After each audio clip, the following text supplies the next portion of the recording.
Welcome to the AI for Technical Writers podcast. This is episode 108. I'm Daphne. And I'm Fred. It's great to be here. Likewise.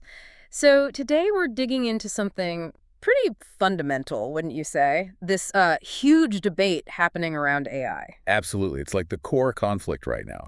And for technical writers, for IT folks, understanding these really deep ideological divides is just crucial context. Yeah, couldn't agree more. And the source material we have today, it really cuts straight to the heart of it. Pits the biggest hopes against the really serious fears. It's an article called Lovers and Haters, AI Believers versus AI Skeptics.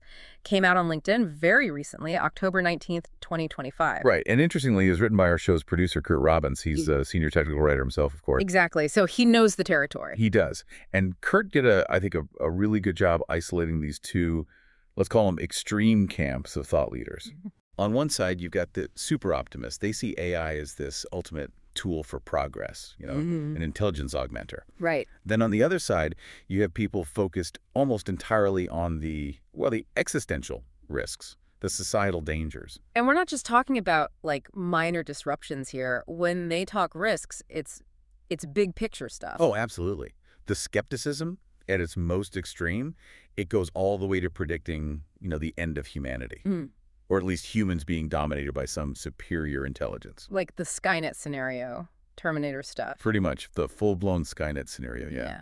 So our goal today is really to unpack these two extremes because, honestly, the products you, our listeners, are documenting and implementing right now, they're being built in the shadow of this whole ideological battle. That's a great point. You need to understand the context, the revolution, or maybe the risk that you're actually building documentation for. Exactly. Okay, so let's start with the optimists then. These are the people seeing AI as like a force multiplier for human smarts.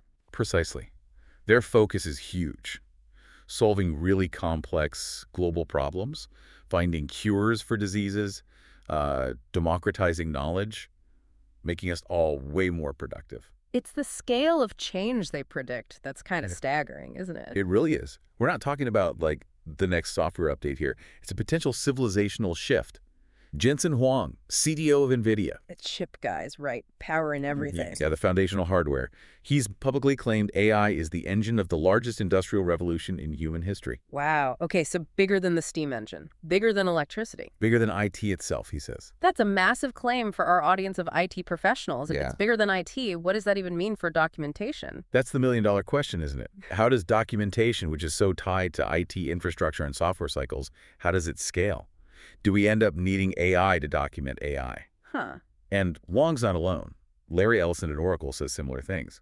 But Dimas Hassabis, the CEO of Google DeepMind, he really puts the pedal down on the timeline. Hassabis, what's his take? He suggested this transformation won't just be 10 times bigger than the Industrial Revolution, but maybe 10 times faster. 10 times faster? Yeah. That speed. That's both exciting and frankly terrifying if you manage release cycles. Right. Imagine product life cycle shrinking from, say, 18 months down to maybe 3.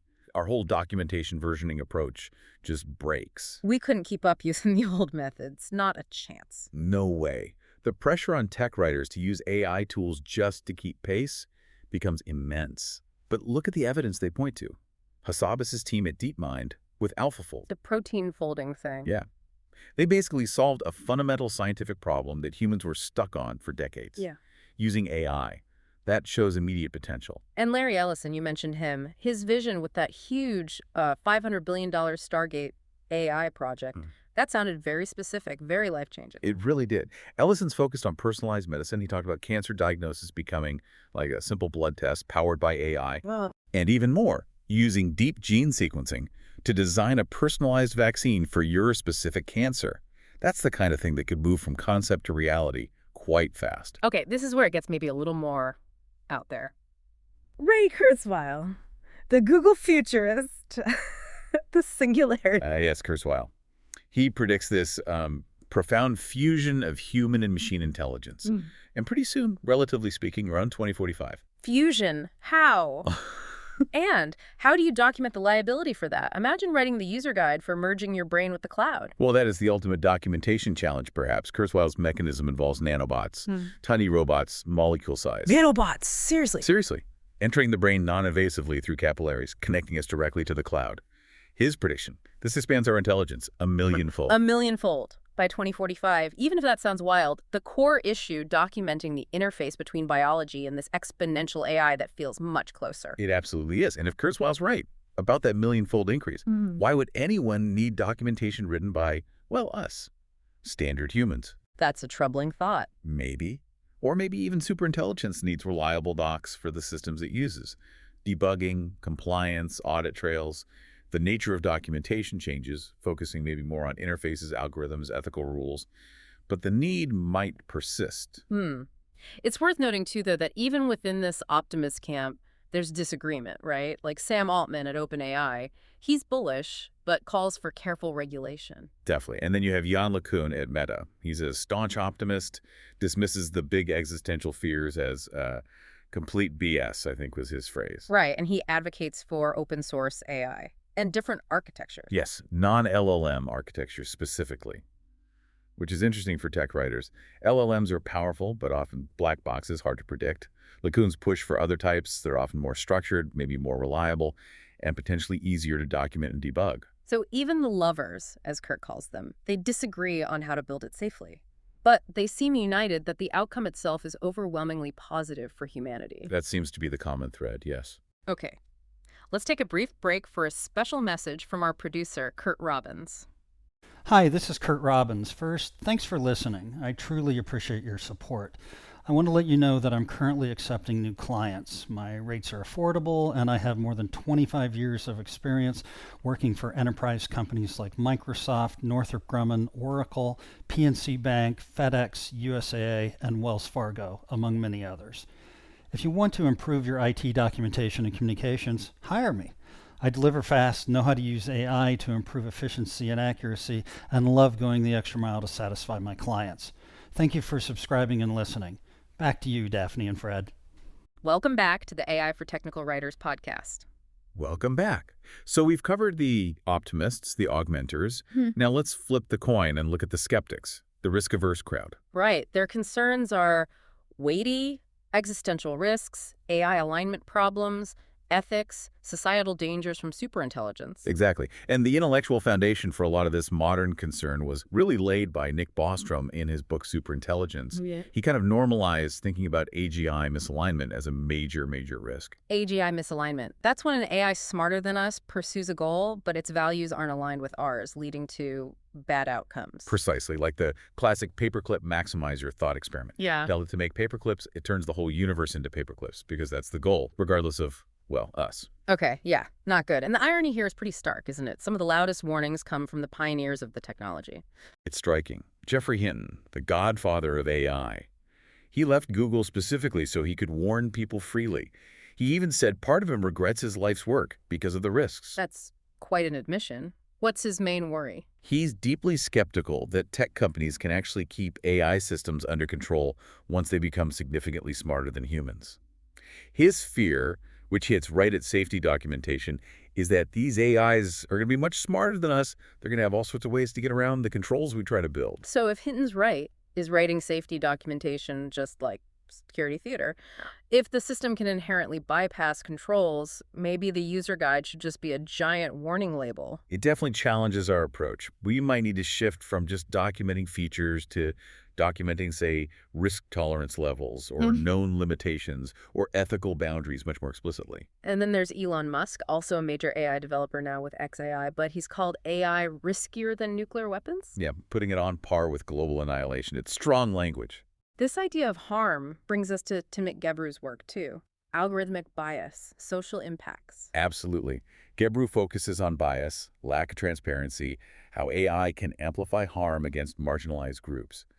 And she made a point back in June 2024 that's so critical for technical writers, I think. What was that? She said, even if you do all the documentation, run all the tests, find no disparities in error rates between different groups, the technology can still be super harmful just because of how it's used in the real world. Wow. Okay.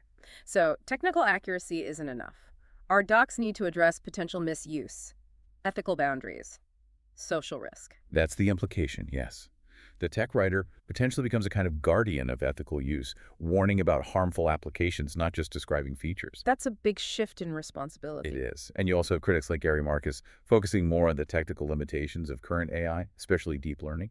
Right, he argues they're powerful, but maybe brittle, not really understanding things. Exactly.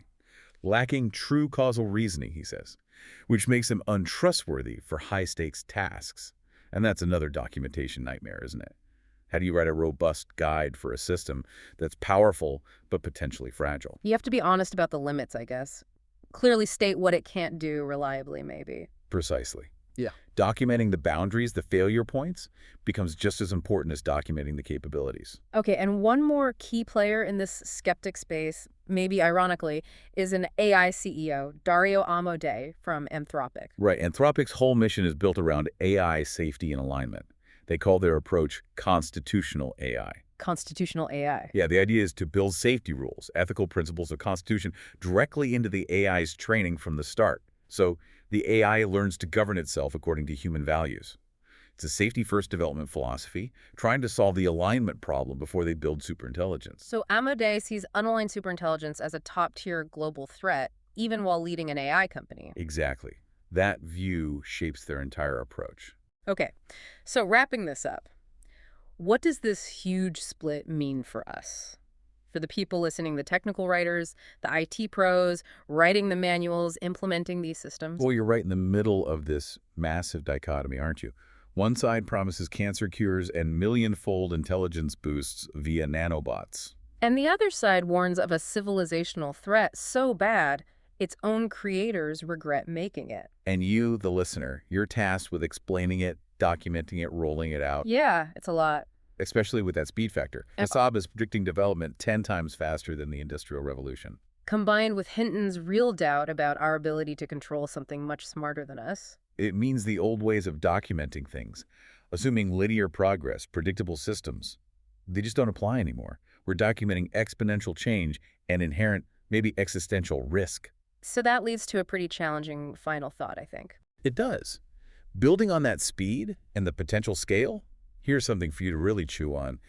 Given Hassabis's prediction of AI development being 10 times faster than the Industrial Revolution, and considering Kurzweil's projection of intelligence potentially becoming a millionfold greater than our own, how quickly do technical writers, do documentation specialists need to fundamentally restructure our methodologies, our ethics guidelines, just to keep pace with an intelligence that might soon be, well, beyond our current ability to even comprehend? That's quite the question to end on. The transformation is definitely happening now. Documentation can't afford to lag behind. It needs to lead, or at least co-evolve rapidly. Thank you for listening to the AI for Technical Writers podcast, where we help you get smarter than your competition. Remember to like, subscribe, comment, and share. We'll see you next week.